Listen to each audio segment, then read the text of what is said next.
کیسے ہیں تمام بہنیں؟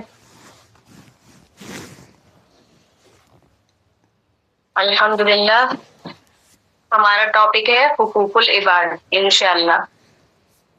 تو دعا پڑھا لیتی ہوں. الحمدللہ نحمد و نصلی علی رسولہ الکریم اما بعد فاعوذ باللہ من الشیطان الرجیم بسم اللہ الرحمن الرحیم. اللہم صلی علی محمد وعلی آل محمد كما صليت على إبراهيم وعلى آل إبراهيم إنك حميد مجيد.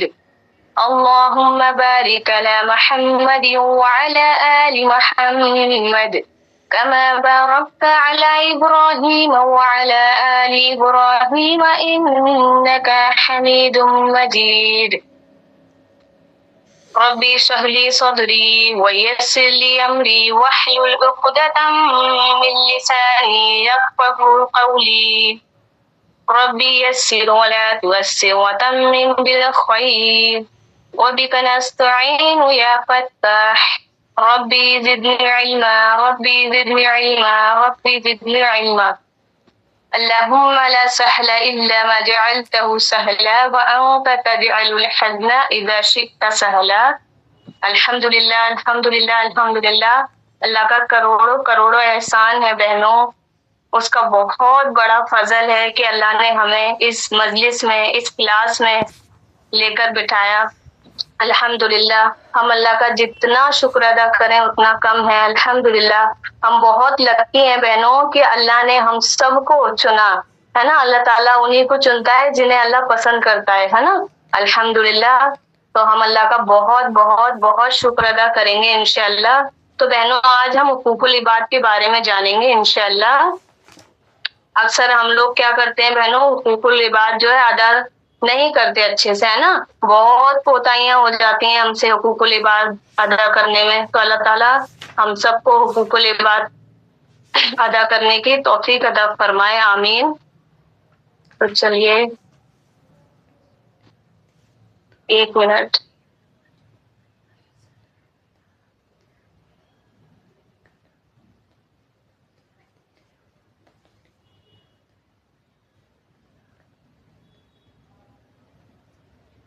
اعوذ باللہ من الشیطان الرجیم بسم اللہ الرحمن الرحیم.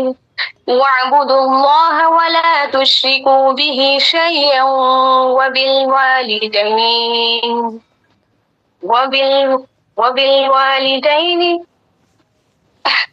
وبالوالدین احسانا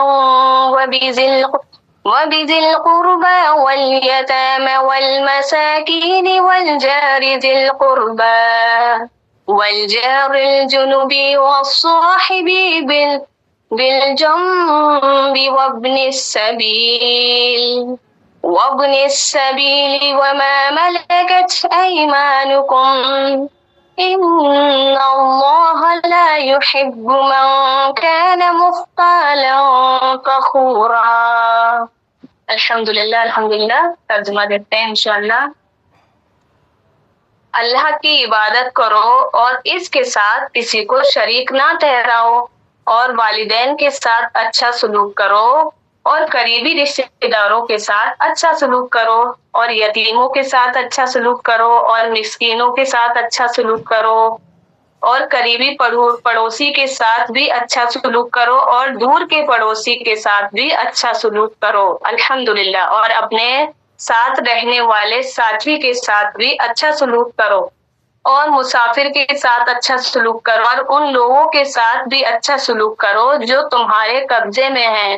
بے شک اللہ تعالیٰ ایسے شخص کو پسند نہیں کرتا جو تکبر کرنے والا اور فخر کرنے والا ہو.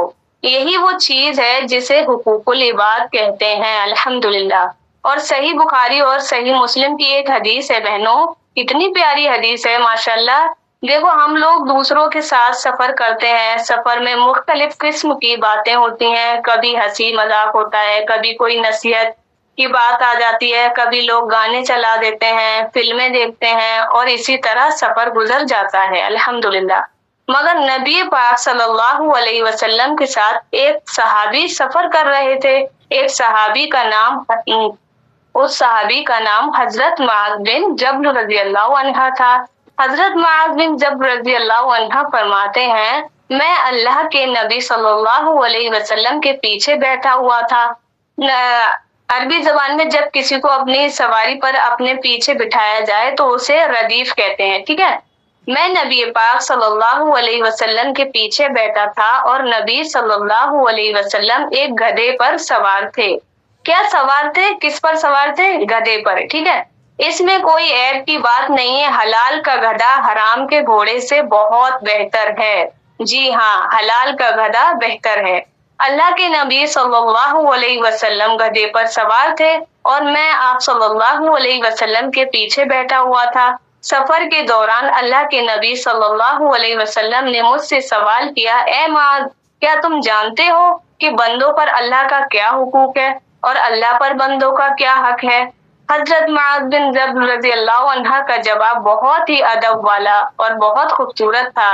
وہ کہتے ہیں میں نے عرض کیا اللہ اور اس کے رسول زیادہ بہتر جانتے ہیں.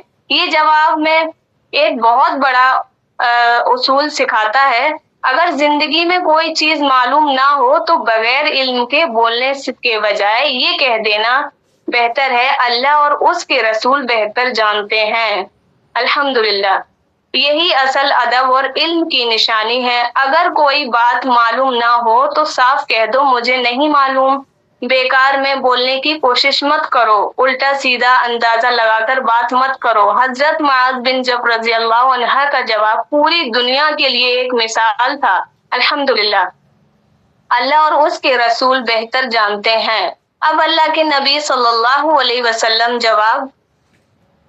جواب دیتے ہیں اور یہاں اصل تعلیم شروع ہوتی ہے. نبی پاک صلی اللہ علیہ وسلم نے فرمایا اللہ کا حق بندوں پر یہ ہے کہ وہ صرف اللہ ہی کی عبادت کرے اور اس کے ساتھ کسی کو شریک نہ ٹھہرائے. یہ ہے اصل بنیاد، توحید. اور دیکھیے اس میں ایک بہت پیارا تربیتی طریقہ بھی ہے. نبی پاک صلی اللہ علیہ وسلم نے سیدھا درس نہیں دیا بلکہ پہلے سوال کیا اے معاذ، کیا تم جانتے ہو؟ یہ تمہارے لیے بھی سبق ہے. بچوں کو سکھانا ہے تو ان سے سوال کرو، انہیں بات میں شامل کرو. سفر میں، گاڑی میں، موٹر سائیکل پر، اسکول لے جاتے ہوئے یا واپس آتے ہوئے ہر وقت تعلیم کا وقت بن سکتا ہے. پھر نبی پاک صلی اللہ علیہ وسلم نے واضح فرمایا اللہ کا حق بندوں پر یہ ہے کہ وہ صرف اللہ کی ہی عبادت کرے، یعنی صرف اللہ کو پکارنا. ٹھیک ہے. صرف اسی سے مدد مانگنا، صرف اسی کے لیے نماز، روزہ اور عبادت کرنا اور کسی کو بھی اللہ کے ساتھ شریک نہ کرنا، نہ دل میں اور نہ عمل میں. الحمدللہ، یہ وہ بنیادی بات ہے جسے ہر بچے، ہر گھر اور ہر مسلمان کو سب سے پہلے سیکھنا چاہیے. حدیث کا حوالہ صحیح بخاری کی حدیث ہے. یہ بات بچوں کو بچپن سے ہی سکھانی چاہیے. سب سے پہلے توحید. پھر اللہ کے نبی صلی اللہ علیہ وسلم نے دوسرے سوال کا جواب دیا اور کتنا پیارا جواب تھا ماشاءاللہ. نبی صلی اللہ علیہ وسلم نے فرمایا، صحیح بخاری صحیح مسلم کی حدیث ہے بہنوں، اور بندوں کا حق اللہ پر یہ ہے کہ جو بندہ اللہ کے ساتھ شرک نہ کرے اللہ اسے عذاب نہ دے گا. سبحان اللہ، کتنی بڑی. سوچو اگر بندہ صرف اللہ کی عبادت کرے، اس کے ساتھ کسی کو شریک نہ کرے تو اللہ کا وعدہ ہے کہ وہ اسے عذاب نہیں دے گا. یعنی ہماری زندگی کا مقصد کیا ہے بہنوں؟ جینا بھی توحید کے لیے، مرنا بھی توحید کے لیے. ہم یہاں کس لیے جمع ہوتے ہیں؟ نہ پیسہ بٹ رہا، نہ دنیا کا کوئی فائدہ حاصل ہو رہا. ہم صرف توحید کی محبت میں جمع ہوتے ہیں، اللہ کی وحدانیت کو سمجھنے کے لیے، شرک سے بچنے کے لیے، اپنے دل کو صاف کرنے کے لیے. یہی وہ پیغام ہے جو اللہ کے نبی صلی اللہ علیہ وسلم نے دیا کہ سب سے بڑی کامیابی یہ ہے کہ انسان شرک سے بچ کر توحید پر زندگی گزارے، اور یہی اصل نجات کا راستہ ہے.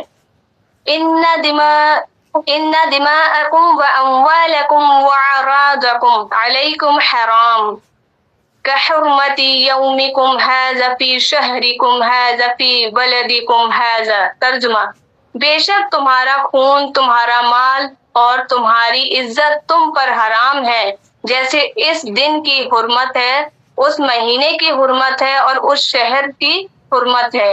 یہ جملہ نبی کریم صلی اللہ علیہ وسلم نے حجۃ الوداع کے موقع پر میدان عرفہ میں اپنے عظیم خطبے میں ارشاد فرمایا تھا۔ الحمدللہ، اسے خطبہ حجۃ الوداع یا خطبہ عرفہ کہا جاتا ہے۔ نبی صلی اللہ علیہ وسلم نے یہ اس وقت فرمایا جب عرفہ کے میدان میں مسلمانوں کا عظیم اجتماع تھا اور آپ صلی اللہ علیہ وسلم پوری امت کو حقوق العباد کی اہمیت سمجھا رہے تھے۔ مطلب یہ ہے کہ آپ صلی اللہ علیہ وسلم نے فرمایا کہ تمہارا خون، تمہارا مال اور تمہاری عزت ایک دوسرے پر بالکل حرام ہے، بالکل اسی طرح جیسے عرفہ کا دن، ذوالحجہ کا مہینہ اور مکہ مکرمہ کا شہر مقدس اور محترم ہے۔ جیسے عرفہ کے دن کی حرمت ہے، اللہ اکبر، جیسے ذوالحجہ کے مہینے کی حرمت ہے، جیسے مکہ مکرمہ کی حرمت ہے، اسی طرح ایک مسلمان کی جان، مال اور عزت بھی بہت محترم ہے۔ اللہ تعالی ہمیں ایک دوسرے کی عزتوں کی حفاظت کرنے کی توفیق عطا فرمائے، آمین۔ آپ کو معلوم ہے کہ پل صراط سے ایک کنارے امانت ہوگی اور دوسرے کنارے صلہ رحمی، رشتہ داری ہوگی۔ اللہ تعالیٰ پل صراط کے پاس دو چیزوں کو کھڑا کرے گا، ایک طرف امانت ہوگی جو حقوق العباد سے ہے اور دوسری طرف رشتہ داری ہوگی۔ جو شخص توحید پر قائم رہا، شرک سے بچا رہا، امانت دار رہا، وہ پل صراط سے بہت تیزی کے ساتھ گزر جائے گا انشاءاللہ۔ لیکن جس نے امانت میں خیانت کی، لوگوں کے حقوق مارے اور حقوق العباد ضائع کیے، اس لیے اس کا معاملہ سخت ہوگا۔ اللہ تعالیٰ ہمیں توحید پر زندگی گزارنے، امانت داری اختیار کرنے، حقوق العباد ادا کرنے اور لوگوں کی عزتوں کی حفاظت کرنے کی توفیق عطا فرمائے، آمین یا رب العالمین۔ شرک کے خلاف آپ یہاں جمع ہوئے ہیں اور یہی حق اللہ کے نبی صلی اللہ علیہ وسلم نے بیان فرمایا۔ آئیے اللہ سے دعا کریں کہ اللہ تعالیٰ تا دم حیات ہمیں شرک سے محفوظ رکھے اور تا دم حیات توحید پر زندگی گزارنے کی توفیق عطا فرمائے، آمین۔ یہ آیت کا پہلا حصہ ہے جسے ہم حقوق العباد کہتے ہیں۔ اب آیت کا دوسرا حصہ کیا ہے بہنوں؟ یہی میرا موضوع ہے اور وہ ہے حقوق العباد۔ اللہ تعالیٰ نے اس کا آغاز ان لفظوں میں کیا، اور والدین کے ساتھ اچھا سلوک کرو۔ پھر اللہ تعالیٰ نے ایک لمبی فہرست بیان فرمائی، رشتہ دار، یتیم، مسکین، پڑوسی، ساتھی، مسافر اور دوسرے لوگ، یہ سب حقوق العباد ہیں، الحمدللہ۔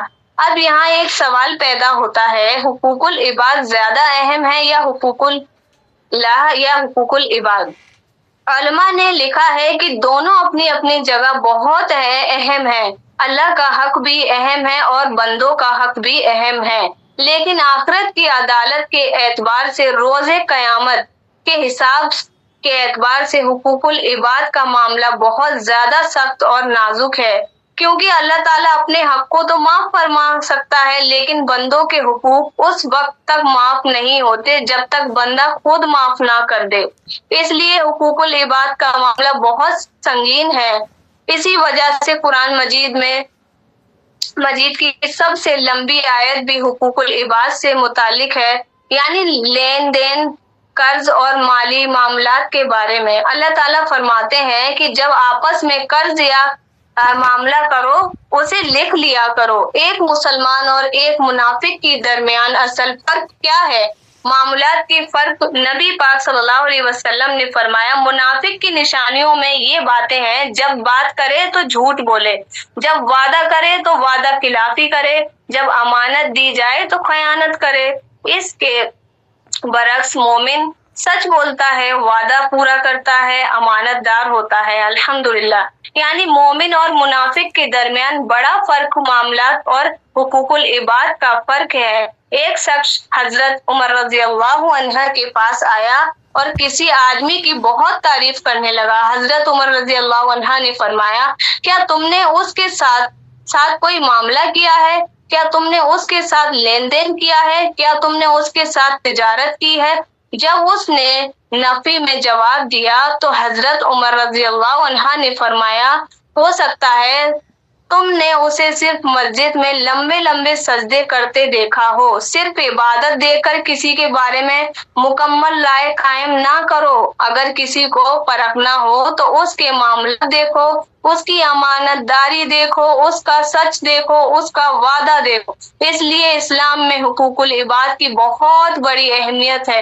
حقوق العباد کیا ہے بہنوں؟ والدین کے ساتھ اچھا سلوک کرنا، بھائیوں اور بہنوں کے ساتھ اچھا سلوک کرنا، رشتہ داروں کے ساتھ اچھا سلوک کرنا، یتیموں کے ساتھ اچھا سلوک کرنا، مسکینوں کا خیال رکھنا، مسکینوں کی مدد کرنا، پڑوسیوں کے ساتھ حسن سلوک کرنا، لوگوں کی عزت اور مال کی حفاظت کرنا، امانت اور وعدے کی پابندی کرنا۔ اللہ تعالی ہم سب کو حقوق اللہ اور حقوق العباد دونوں کو صحیح طریقے سے ادا کرنے کی توفیق عطا فرمائے، آمین یا رب العالمین۔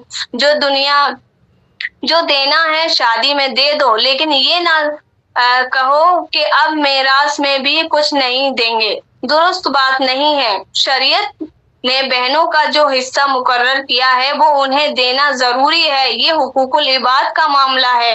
ماں باپ کے ساتھ اچھا سلوک کرنا حقوق العباد ہے، بہنوں کے ساتھ اچھا سلوک کرنا حقوق العباد ہے، بھائیوں کے ساتھ اچھا سلوک کرنا حقوق العباد ہے، خالہ، پھوپھی، ماموں اور دیگر رشتہ داروں کے ساتھ اچھا سلوک کرنا حقوق العباد ہے۔ ایک لمبی فہرست ہے، لیکن علماء نے لکھا ہے کہ اگر تمام حقوق العباد کو جمع کیا جائے تو وہ تین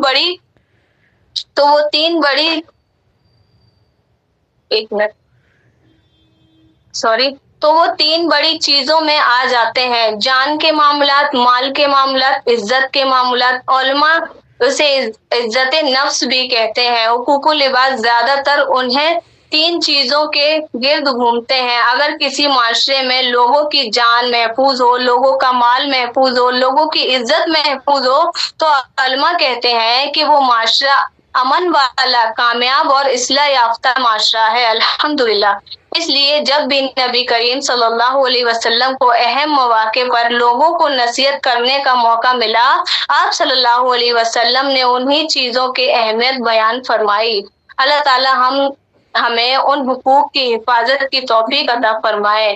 اب یہ سوال ہے کہ حقوق العباد میں زیادتی کیسے ہوتی ہے؟ علماء نے اس کے بھی وضاحت کی۔ سب سے بڑی زیادتی یہ ہے کہ کسی کی جان لے لی جائے۔ کتنا بڑا ظلم ہے یہ ایک انسان دوسرے انسان کو قتل کر دے۔ بعض اوقات لوگ دنیا میں سزا سے بچ جاتے ہیں، کبھی گواہ بدل جاتے ہیں، کبھی ثبوت چھپ جاتے ہیں، کبھی طاقت اور اثر و سوگ کام آ جاتا ہے، لیکن یاد رکھو اللہ کی عدالت میں کوئی نہیں بچ سکے گا۔ قرآن مجید میں اللہ تعالیٰ فرماتا ہے، جس نے ایک جان بچائی گویا اس نے پوری انسانیت کو بچایا۔ سورہ المائدہ آیت نمبر 32۔ دنیا میں انسان بہت کچھ کر سکتا ہے، لیکن قیامت کے دن صرف انصاف ہوگا، صرف انصاف۔ حدیث میں آتا ہے کہ جس شخص پر ظلم ہوا ہوگا وہ قیامت کے دن اپنے حق کا مطالبہ کرے گا۔ سوچو، دنیا میں شاید کوئی بچ جائے، لیکن اللہ کے سامنے کوئی نہیں بچ سکتا۔ اس لیے اسلام ہمیں سکھاتا ہے، کسی پر ظلم نہ کرو، کسی کا حق نہ مارو، کسی کی جان، مال اور عزت کو نقصان نہ پہنچاؤ، لوگوں کے حقوق کا خیال رکھو، کیونکہ قیامت کے دن ہر حق کا پورا حساب ہوگا۔ اللہ تعالی ہمیں حقوق العباد ادا کرنے، ظلم سے بچنے اور جان، مال اور عزت کی حفاظت کرنے کی توفیق عطا فرمائے، آمین۔ کچھ لوگ کہتے ہیں مارنا پڑے گا ورنہ مارکیٹ میں نام ختم ہو جائے گا۔ سبحان اللہ، اللہ ہمیں ہدایت عطا فرمائے، آمین۔ ایک شخص خود کہتا تھا، مولوی صاحب معلوم نہیں آپ لوگ جمعے میں کیا سمجھا دیتے ہیں، ہماری زندگیاں بدل جاتی ہیں۔ یہ اس کے اپنے الفاظ تھے، ہماری زندگیاں بدل جاتی ہیں۔ وہ جمعہ پڑھنے مسجد آیا تھا اور اگلے دن اس نے ایک آدمی کو قتل کرنا تھا۔ مسجد میں آیا، ایک عالم دین کا خطبہ سنا اور اللہ تعالیٰ ان کی عمر، علم اور صحت میں برکت عطا فرمائے، آمین۔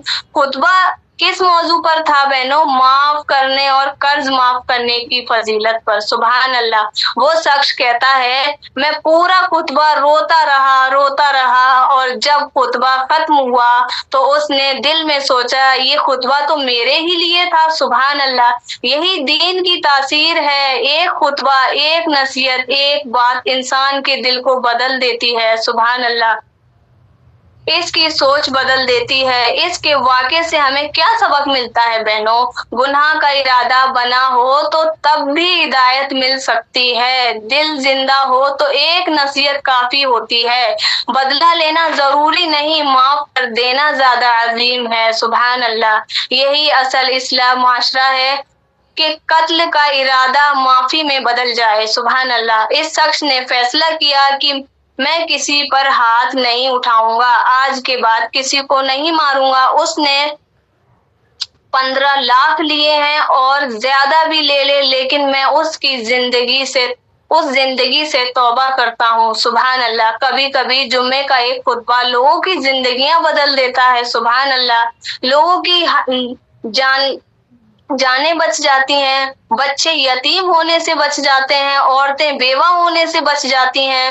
اب سمجھ لو کہ حقوق العباد کے حق تلفی کیسے ہوتی ہے۔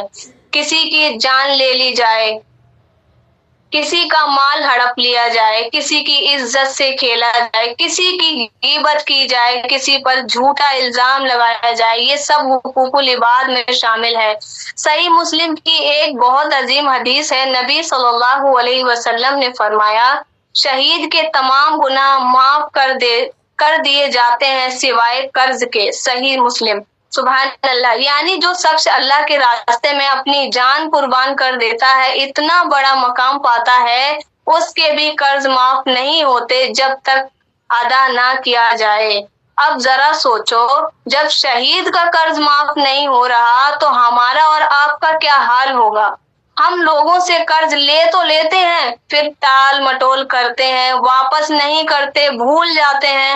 کیا ہم یہ امید رکھ سکتے ہیں کہ اللہ کے ہاں یہ سب خود بخود معاف ہو جائے گا؟ حقیقت یہ ہے بہنوں، حقوق العباد اس وقت تک معاف نہیں ہوتے جب تک حقدار معاف نہ کر دے یا اس کا حق ادا نہ کر دیا جائے۔ اس لیے اگر کسی کا قرض ہے تو ادا کرو، اگر کسی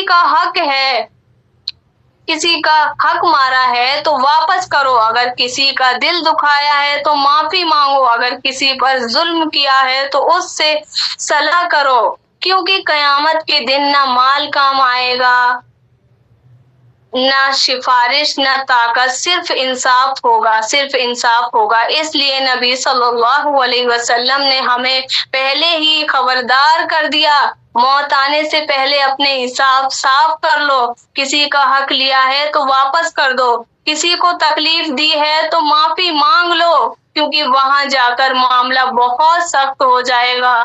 چاہے حج کیے ہوئے ہو، چاہے عمرے کیے ہوئے ہو، چاہے بہت نمازیں پڑھی ہوں، بہت صدقہ کیا ہو، اگر حقوق العباد ضائع کیے ہیں تو معاملہ خطرناک ہے۔ اصل کامیابی کیا ہے بہنوں؟ حقوق اللہ، حقوق العباد، نجات۔ اور یاد رکھو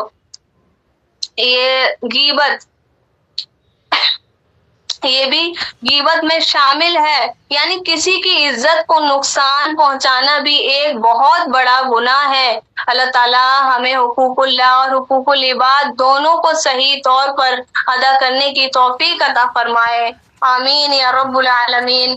اور یاد رکھو بہنوں، حقوق العباد کے بارے میں عام اصول یہ ہے کہ جس شخص کا حق مارا گیا ہو اس کا حق ادا کرنا یا اس سے معافی حاصل کرنا ضروری ہے۔ قیامت کے دن بندوں کے حقوق کا معاملہ بہت اہم ہوگا۔ ذرا سوچو میری بہنوں، میری ماؤں، ہم نے کتنی مرتبہ کسی کی غیبت کی، کسی کی برائی کی، کسی کی عزت کا نقصان پہنچایا؟ کیا ہمیں سب یاد ہے؟ شاید نہیں ہوگا، لیکن یہ سب باتیں اللہ کے علم میں ہیں، محفوظ ہیں، اللہ کو سب پتہ ہے۔ اس لیے ابھی بھی وقت ہے کہ انسان توبہ کرے، اپنی اصلاح کرے اور لوگوں کے حقوق ادا کرے۔ ایک مرتبہ عائشہ بنت ابی بکر نے صفیہ بنت حیی کے بارے میں ایک بات کہی کہ وہ قد میں چھوٹی ہیں۔ نبی صلی اللہ علیہ وسلم نے فرمایا تم نے ایسی بات کہی ہے کہ اگر اسے سمندر میں ملا دیا جائے تو وہ اسے بھی الوداع کر دے۔ سنن ابو داؤد کی حدیث ہے بہنوں۔ سبحان اللہ، صرف ایک جملہ اتنا سنگین ہو سکتا ہے تو پھر ہمیں اپنی زبان کی کتنی حفاظت کرنی چاہیے۔ اپنے آپ سے سوال کرو، کیا مجھے یاد ہے کہ میں نے کتنے لوگوں کی غیبت کی ہے؟ اکثر جواب کیا ہوگا؟ نہیں۔ تو پھر یاد کیا جائے۔ علماء نے چند باتیں بیان کی ہیں۔ سچی توبہ کرو، دل سے نادم ہو کر اللہ سے معافی مانگو اور آئندہ غیبت نہ کرنے کا عزم کرو۔ جس کی غیبت کی ہے اس کے لیے دعا کرو، اس کے لیے خیر کی دعا کرو، مغفرت اور برکت کی دعا کرو۔ برائی کی جگہ اچھائی بیان کرو، جہاں اس کی برائی کی تھی وہاں اس کی اچھائی بیان کرو۔ اگر مناسب ہو تو معافی مانگ لو۔ اگر معافی مانگنے سے مزید فساد، جھگڑا یا تکلیف پیدا نہ ہو تو معافی مانگ لینا بہتر ہے۔ غیبت معمولی گناہ نہیں ہے بہنوں، یہ رشتوں کو توڑ دیتی ہے، دلوں میں نفرت پیدا کرتی ہے، گھروں کو، خاندانوں کو متاثر کرتی ہے۔ اسی لیے اپنی زبان کی حفاظت کرنا ضروری ہے۔ اگر کسی کے ساتھ دنیا میں غلط معاملہ کیا ہے، خاص طور پر غیبت کی ہے، تو اللہ سے سچی توبہ کرو۔ اس شخص کے لیے دعا کرو، جہاں اس کی برائی کی تھی وہاں اس کی اچھائی بیان کرو، اور اگر مناسب ہو تو اس سے معافی بھی مانگ لو۔ اللہ تعالیٰ ہم سب کو اپنی زبان کی حفاظت کرنے، غیبت سے بچنے، حقوق العباد ادا کرنے کے اور اخلاص کے ساتھ توبہ کرنے کی توفیق عطا فرمائے، آمین یا رب العالمین۔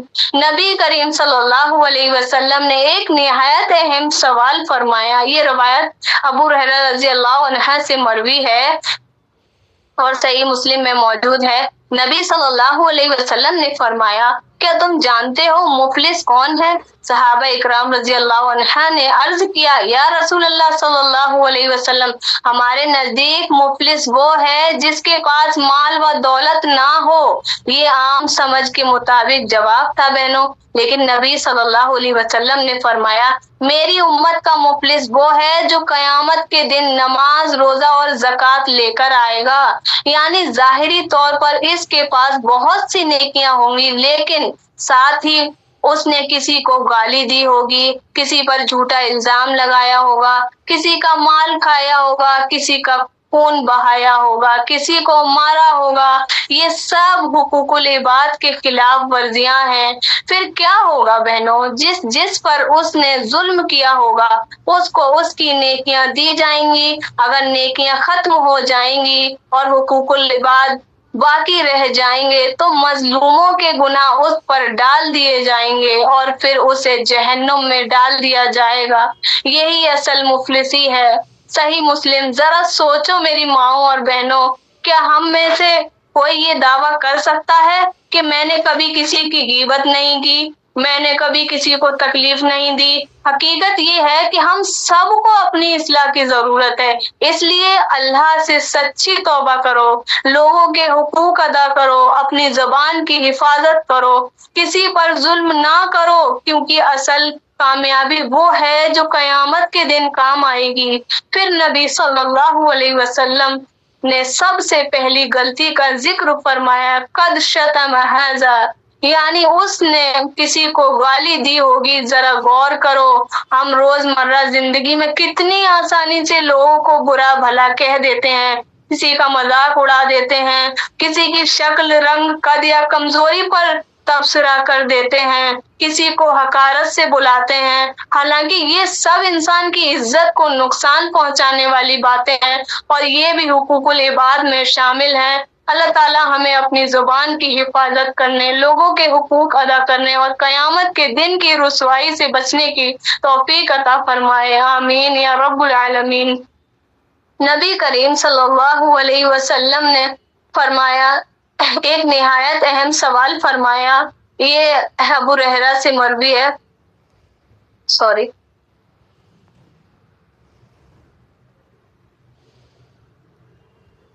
اللہ تعالیٰ ہم سب کی زبان کی حفاظت کرنے، لوگوں کے حقوق ادا کرنے اور قیامت کے دن کی رسوائی سے بچنے کی توفیق عطا فرمائے، آمین۔ اور یاد رکھو یہ کوئی چھوٹی بات نہیں ہے بہنوں، قیامت کے دن تمہاری نمازیں، تمہارے روزے، تمہاری زکوٰۃ ان لوگوں کو دے دی جائے گی جن پر تم نے ظلم کیا ہوگا، سبحان اللہ۔ صرف ایک لفظ، ایک گالی، ایک تکلیف دینے والی بات اور اتنا بڑا نقصان، اس لیے اپنی زبان کی حفاظت کرو، کسی کو نیچا دکھانے والی بات نہ کرو، ہر بات کہنے سے پہلے 100 بار سوچو کیا یہ بات اللہ کو پسند ہے یا نہیں، کیونکہ حقوق العباد کا حساب بہت سخت ہے۔ نبی صلی اللہ علیہ وسلم نے فرمایا قد شتم ھذا، یعنی اس نے کسی کو گالی دی تھی۔ اللہ تعالیٰ ہماری زبانوں کی اصلاح فرمائے۔ آج افسوس کے ساتھ دیکھتے ہیں کہ بعض لوگ گفتگو میں گالیوں کو معمولی بات سمجھتے ہیں، حالانکہ ایک مسلمان کی شان پاکیزہ گفتگو ہے۔ نبی صلی اللہ علیہ وسلم نے فرمایا مومن طعنہ دینے والا، لعنت کرنے والا، فحش گو اور بد زبان نہیں ہوتا، ترمذی کی حدیث ہے۔ پھر نبی صلی اللہ علیہ وسلم نے دوسری غلطی بیان فرمائی، وقد قذف ھذا، یعنی اس نے کسی پر الزام لگایا تھا۔ اللہ اکبر، کتنی آسانی سے لوگ کسی کی عزت کے بارے میں بات کر دیتے ہیں بغیر تحقیق، بغیر ثبوت، بغیر یقین کے، حالانکہ ایک جھوٹا الزام کسی انسان کی پوری زندگی متاثر کر سکتا ہے۔ کسی کی عزت بننے میں سالوں لگ جاتے ہیں، لیکن ایک جھوٹی بات اسے لمحوں میں نقصان پہنچا سکتی ہے۔ اس لیے اسلام ہمیں سکھاتا ہے بغیر تحقیق کے بات آگے نہ پہنچاؤ، کسی پر الزام نہ لگاؤ، سنی سنائی بات پر فیصلہ نہ کرو، لوگوں کی عزت کی حفاظت کرو۔ قرآن مجید میں اللہ تعالیٰ فرماتا ہے اے ایمان والو، اگر کوئی فاسق تمہارے پاس کوئی خبر لے کر آئے تو تحقیق کر لیا کرو، سورہ الحجرات آیت نمبر 6۔ کبھی سوچا ہے الزام لگانا کتنا آسان ہوتا ہے؟ بغیر جانے، بغیر تحقیق کے لوگ کہہ دیتے ہیں اس نے پیسہ کھا لیا، یہ ٹھیک نہیں ہے، یہ ایماندار نہیں ہے، لیکن ذرا جا کر دیکھ تو لو، مسجد بنانا، مدرسہ چلانا، کتنی محنت، کتنی قربانی، کتنی تکلیف ہوتی ہے، لوگ دن رات محنت کرتے ہیں، پھر بھی کچھ لوگ صرف ایک جملہ بول دیتے ہیں اس نے پیسہ کھا لیا۔ اللہ اکبر، کتنی بڑی ذمہ داری کی بات ہے۔ یاد رکھو الزام لگانا، تہمت حقوق العباد کا بہت بڑا جرم ہے، چاہے وہ علماء پر ہو، عوام پر ہو یا کسی ذمہ دار شخص پر ہو۔ نبی صلی اللہ علیہ وسلم نے جو بات سمجھائی اس کا مطلب یہ ہے قیامت کے دن الزام لگانے والے کی نیکیاں اکٹھا کر اس شخص کو دے دی جائیں گی جس پر الزام لگایا گیا تھا، سبحان اللہ۔ یعنی الفاظ ہم بولتے ہیں لیکن نقصان اپنی آخرت کا خود کر لیتے ہیں۔ پھر تیسری غلطی کسی کا خون کر دینا، یعنی قتل کر دینا، یہ تو اور بھی بڑا جرم ہے۔ ایک جان لینا پوری انسانیت کے خلاف جرم ہے، تو سمجھ لو گالی دینا جرم، الزام لگانا جرم، قتل کرنا سب سے بڑا جرم، یہ سب حقوق العباد ہے۔ اس لیے اپنی زندگی میں یہ 3 چیزیں پکی کر لو، زبان صاف، دل صاف، معاملات صاف، تبھی انسان دینے میں بھی امن پاتا ہے، دنیا میں بھی امن پاتا ہے اور آخرت میں بھی نجات۔ تیسری غلطی وَسَفَاكَ دَمَ هَذَا، یعنی اس نے کسی کا خون بہایا۔ چوتھی غلطی وَضَرَبَ هَذَا، یعنی اس نے کسی کو مارا، چاہے ایک تھپڑ ہی کیوں نہ ہو، سبحان اللہ۔ نبی صلی اللہ علیہ وسلم نے کتنی واضح بات سمجھا دی، اگر تم نے کسی کو گالی دی، کسی پر الزام لگایا، کسی کا خون بہایا، کسی کو مارا، تو قیامت کے دن تمہاری نیکیاں نکال کر اس مظلوم کو دے دی جائیں گی، اور اگر نیکیاں ختم ہو گئیں اور ابھی بھی لوگوں کے حقوق باقی ہیں تو ان کے گناہ تمہارے سر پر ڈال دیے جائیں گے، اللہ اکبر، اور پھر تمہیں جہنم میں ڈال دیا جائے گا۔ حقوق العباد کو سمجھنے کے لیے ایک حدیث کافی ہے، اس لیے ابھی بھی وقت ہے۔ اگر کسی کو مارا ہے معافی مانگ لو، اگر کسی کو گالی دی ہے معافی مانگ لو، اگر کسی پر الزام لگایا ہے معافی مانگ لو، اگر کسی کا حق مارا ہے واپس کر دو، یہی نجات کا راستہ ہے۔ اور یاد رکھو یہ مشکل ضرور ہے لیکن ناممکن نہیں۔ اللہ ہمیں عمل کی توفیق عطا فرمائے۔ اب ایک خوبصورت مثال نبی صلی اللہ علیہ وسلم کی زندگی سے آتی ہے بہنوں۔ عزوزہ بدر کا واقعہ، جہاں نبی صلی اللہ علیہ وسلم نے حقوق العباد کا ایک عظیم درس دیا۔ اللہ ہمیں عمل کی توفیق عطا فرمائے، آمین۔ یہ واقعہ عزوزہ بدر کا ہے اور حقوق العباد کے بارے میں بہت سبق آموزہ ہے۔ اللہ کے رسول صلی اللہ علیہ وسلم صحابہ اکرام کی صفی درست کر رہے تھے۔ جنگ کا میدان تھا اور صفوں کو سیدھا کیا جا رہا تھا، ہے نا۔ اسی دوران اس صحابی تھوڑا آگے بڑھ کر کھڑے ہو گئے۔ نبی صلی اللہ علیہ وسلم نے صف درست کرنے کے لیے انہیں ہلکا سا پیچھے کیا۔ اب ذرا سوچو، جنگ کا میدان ہے، نبی صلی اللہ علیہ وسلم کا لشکر تیار کر رہے ہیں، لیکن اس صحابی نے عرض کیا، یا رسول اللہ صلی اللہ علیہ وسلم، آپ نے مجھے تکلیف پہنچائی ہے، میں اس کا قصاص چاہتا ہوں، یعنی بدلہ چاہتا ہوں۔ سبحان اللہ۔ عام انسان ہوتا تو شاید کہتا کیا یہ اس بات کا وقت ہے، لیکن نبی صلی اللہ علیہ وسلم نے کیا کیا؟ اپنا جسم مبارک آگے کر دیا اور فرمایا، آؤ تم بھی بدلہ لے لو۔ یہ ہے اسلام کا انصاف، یہ ہے حقوق العباد کی حقیقت۔ لیکن آگے کیا ہوا؟ حضرت سعد نے بدلہ نہیں لیا بلکہ آگے بڑھ کر نبی صلی اللہ علیہ وسلم سے لپٹ گئے اور عرض کیا، یا رسول اللہ صلی اللہ علیہ وسلم، میرا مقصد بدلہ لینا نہیں تھا، میں چاہتا تھا کہ جنگ سے پہلے آپ کے جسم مبارک کو چوم لوں۔ سبحان اللہ، کیا محبت تھی، کیا ادب تھا۔ اس واقعے سے کیا سبق ملتا ہے بہنوں؟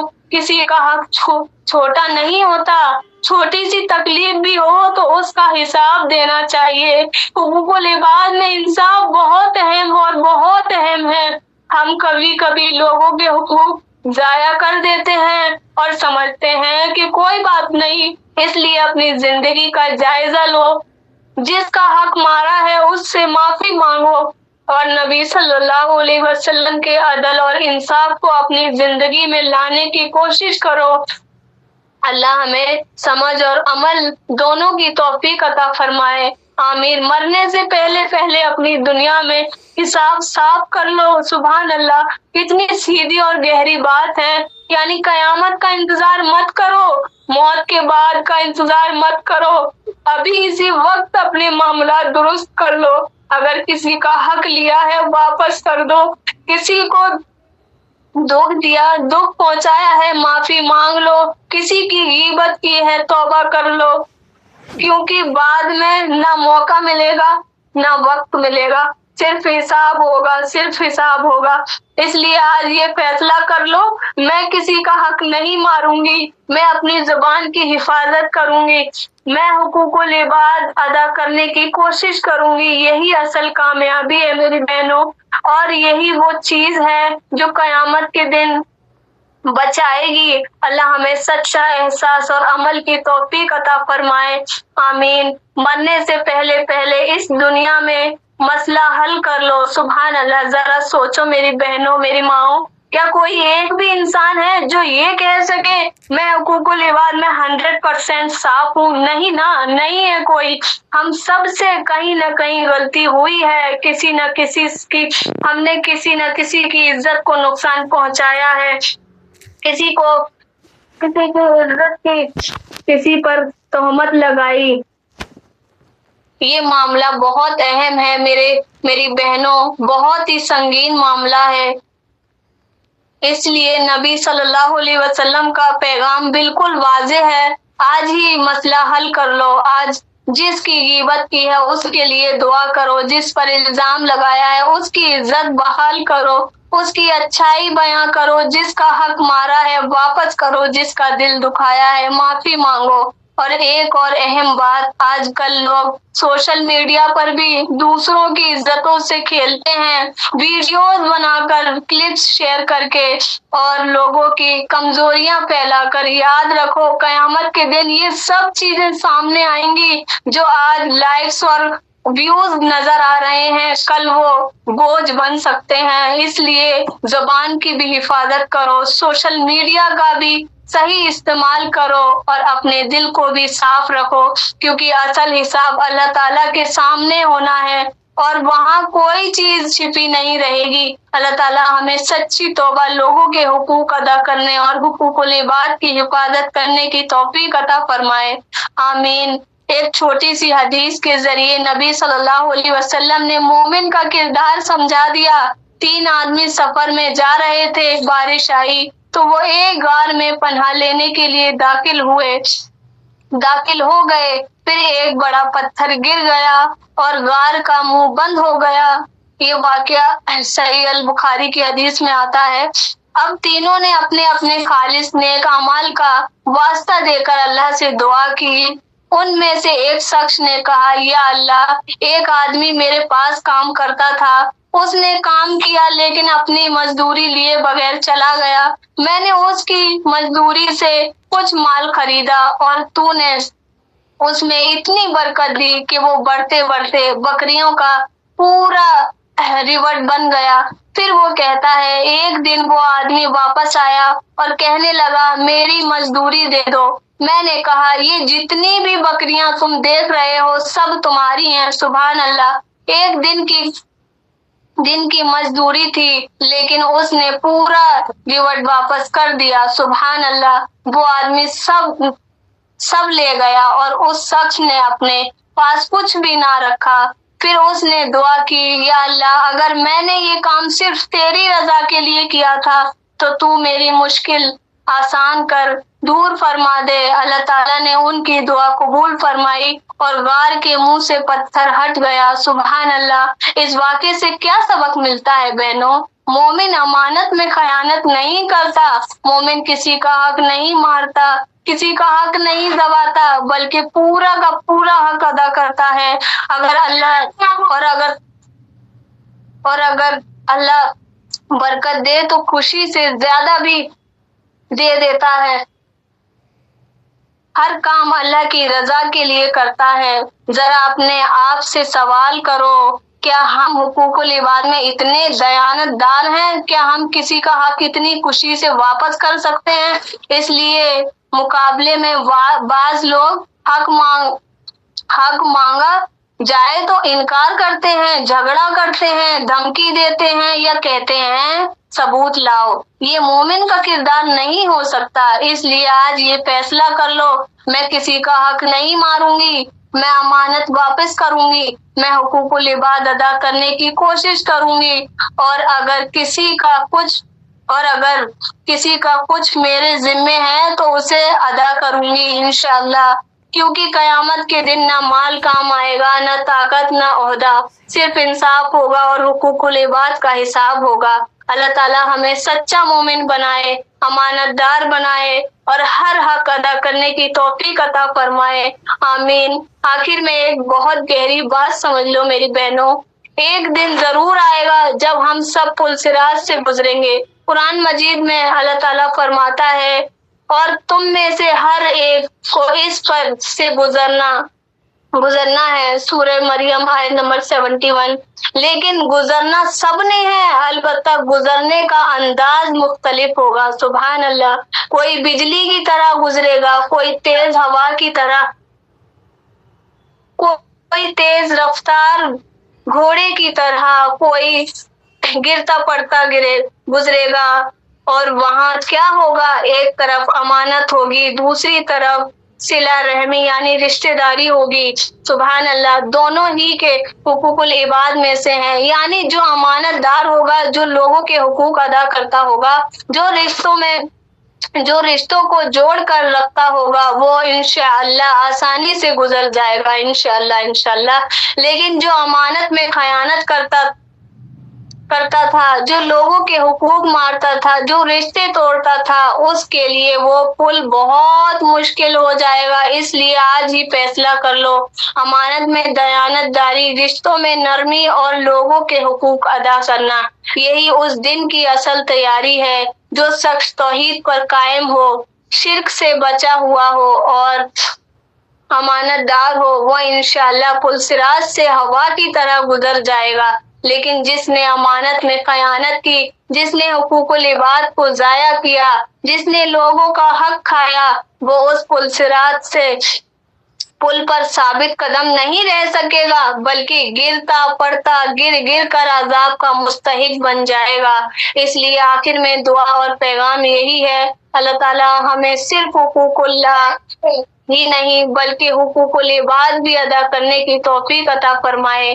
زندگی کا سفر بہت مختصر ہے بہنوں، کوئی نہیں جانتا کہ موت کب آ جائے۔ کبھی انسان جمعے کی نماز پڑھتا ہے، مسجد سے نکلتا ہے اور کچھ ہی دیر بعد اس کی زندگی ختم ہو جاتی ہے۔ سبحان اللہ، نہ تیاری کا موقع، نہ واپس آنے کا موقع۔ اس لیے آج ہی اپنے معاملات درست کر لو، آج ہی توبہ کر لو، آج ہی لوگوں کے حقوق ادا کر دو، کیونکہ کل کا کوئی بھروسہ نہیں کہ کل ہم کو زندگی ملے یا نہ ملے۔ اور آخری گزارش یہ ہے بہنوں، مرنے سے پہلے جن کا حق مارا ہے ان کا حق واپس کر دو۔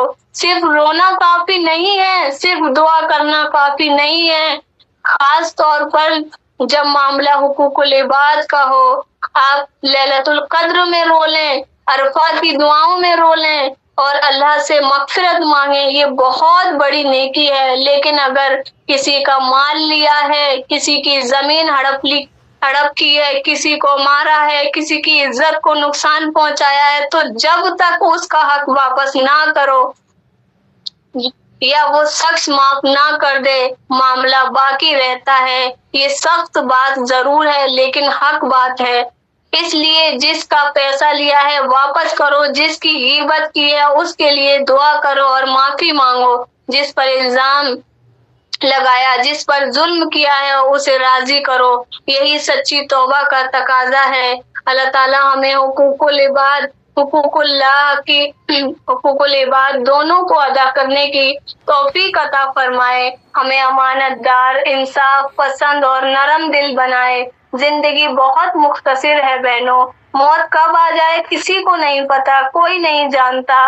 اس لیے آج ہی اپنی زندگی کو درست کر لو، اللہ تعالیٰ ہمیں عمل کی توفیق عطا فرمائے، آمین یا رب العالمین۔ الحمدللہ، دعا کر لیتے ہیں۔ اللہ تعالیٰ ہم سب کو ان سب جو بھی باتیں اللہ نے ہمیں بتائیں، اللہ تعالیٰ ہمیں ان باتوں پر عمل کرنے والا بنائے اور حقوق العباد کے حق ادا کرنے والا بنائے، آمین یا رب العالمین۔ اے اللہ ہم تیرے عاجز بندے ہیں، ہمارے گناہوں کو معاف فرما، جو ہم نے دن کے اجالے میں کیے، رات کے اندھیرے میں کیے، چھپ کر کیے، کھلے میں کیے، جان بوجھ کر کیے، جانے انجانے میں کیے، غلطی سے کیے، اللہ سارے گناہوں کو بخش دے ہمیں دین کی صحیح سمجھ عطا فرما، ہمارے بچوں کی پرورش میں ہماری مدد فرما، اللہ ہم لمحہ لمحہ تیری مدد کے محتاج ہیں، اے اللہ ہمارے بچوں کو علم نافع عطا فرما، علم کی محبت اور اسے حاصل کرنے کا جذبہ عطا فرما، آمین یا اللہ۔ تیری مدد کے بغیر ہم کچھ بھی نہیں یا اللہ، کچھ نہیں کر سکتے یا اللہ۔ اے کریم، اے اللہ ہمیں اپنے بچوں کی صحیح تعلیم اور تربیت کرنے میں ہماری مدد فرما یا رب، ہمارے بچوں کو اللہ اور اللہ کے رسول کی اطاعت کرنے والا بنا یا رب، یا ہمارے رب۔ اے میرے پروردگار، ہم سب کو صحت تندرستی عطا فرما، اے اللہ بہت لوگ بیمار ہیں اللہ، آج کا ٹائم ایسا ہے کہ سب کو بخار، سب کو سردی، کسی کی پوری باڈی میں درد، کسی کو بڑی بیماری، کوئی شوگر کا پیشنٹ ہے، کوئی کینسر کا پیشنٹ ہے یا اللہ، جتنے بھی لوگ بیمار ہیں سب کو کامل شفا عطا فرما یا اللہ، یا اللہ ہم سب کو دنیا اور آخرت میں کامیابی عطا فرما۔ اور عمر دراز بالخیر عطا فرما، نماز کو پابندی سے اپنے وقت پر ادا کرنے والا بنا۔ اے اللہ، ہم آپ کی پناہ چاہتے ہیں ہر برے دن سے، ہر بری رات سے، ہر بری گھڑی سے، ہر برے لمحے سے، آنے والے وقت کی آفتوں، بلاؤں، مصیبتوں، پریشانی، غموں، فکروں، دکھوں اور ہر قسم کی بیماریوں سے۔ اے اللہ، ہم کو ہر لمحے اپنے حفظ و امان میں رکھنا، آمین۔ یا اللہ، ہمیں مانگنے کا سلیقہ نہیں آتا، پھر بھی تجھ سے بہت یقین کے ساتھ مانگتے ہیں کہ تیرے سوا دعاؤں کو قبول کرنے والا کوئی نہیں ہے۔ اے اللہ، اے میرے مالک، تجھ پر جو یقین کامل ہے اللہ، اس کو دیکھ اللہ، ہماری ٹوٹی پھوٹی دعاؤں کو نہ دیکھ۔ ہمیں تو مانگنا ہی نہیں آتا اللہ، لیکن ہم جو یقین کرتے ہیں تجھ پر اللہ، ہمارے یقین کو دیکھ اللہ۔ اے اللہ، ہمیں قبر کے عذاب سے بچانا، اے اللہ جہنم کے عذاب سے بچانا۔ یا اللہ، بہت ہی سخت عذاب ہے۔ یا اللہ، اگر ہم دنیا میں کوئی چھوٹا موٹا کیڑا دیکھ لیں یا ہمارا ہاتھ جل جائے یا کٹ جائے تو ہم تڑپتے ہیں۔ یا اللہ، ہم قبر کا عذاب کیسے برداشت کریں گے؟ یا اللہ، جو ظالم آپ کے مسلمان بندوں پر ظلم کر رہے ہیں اللہ، ان کو ہدایت دے، اگر وہ ہدایت کے لائق نہیں ہے تو انہیں ذلیل، رسوا اور برباد کر دے اللہ۔